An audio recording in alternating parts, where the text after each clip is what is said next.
हम आपसे निवेदन करें, ब्राह्मण का अपमान ही उसकी हत्या है। यदि ब्राह्मण का अपमान हो गया माने हत्या हो गई। और ब्राह्मण के पास क्या धन है? हम आपसे बहुत विनम्रता से कह रहे हैं, ब्राह्मण के अपमान से बचना। कई बार हम अपने घर में अनुष्ठान के लिए ब्राह्मणों को बुलाते हैं, कई बार अपने घर में पूजन कराने पंडित जी को बुलाते हैं, और पंडित जी किसी कारण से विलंब से आए तो बोलते हैं, क्यों महाराज इतने विलंब से आए हो, क्या कर रहे थे? आपने ब्राह्मण को बुलाया है या नौकर को बुलाया है? आपने ब्राह्मण को नौकर समझ रखा है?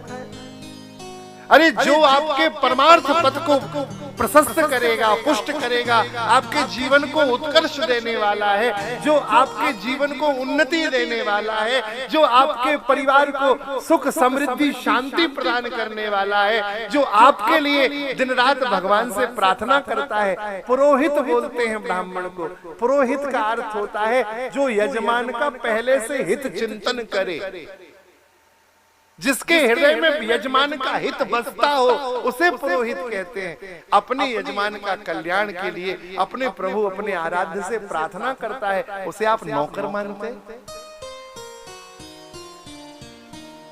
ऐसा नहीं। ब्राह्मण के अपमान से बचना, क्योंकि ब्राह्मण का अपमान ही ब्राह्मण की हत्या है। यदि आपने ब्राह्मण का अपमान कर दिया तो आपने ब्रह्म हत्या कर दी। और देखो, भगवान के मुख को अग्नि कहा है, और अग्नि से तीन भगवान के मुख से अग्नि प्रगटी है, भगवान के मुख से ब्राह्मण प्रगटे हैं, और भगवान के मुख से गाय प्रगटी है।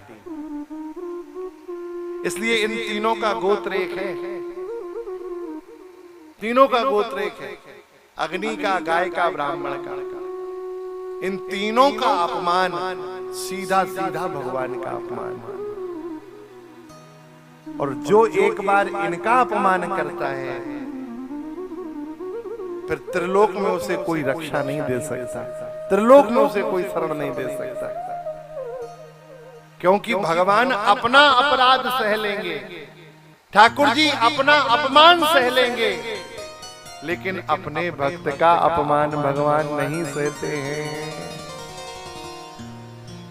जो अपराध भक्त कर करही, जो अपराध भक्त कर करही, राम रोष पावक सोज रही, राम रोष पावक सोज रही। भगवान की क्रोधाग्नि में उसे जलना पड़ेगा। भगवान ने ऐसी बात कह दी, ब्रह्म बंधुर न हंत। अर्जुन ने महाराज अपमान किया, अश्वत्थामा का धक्का देके निकाल दिया, मृत्यु भी हो गई और मृत्यु नहीं भी हुई।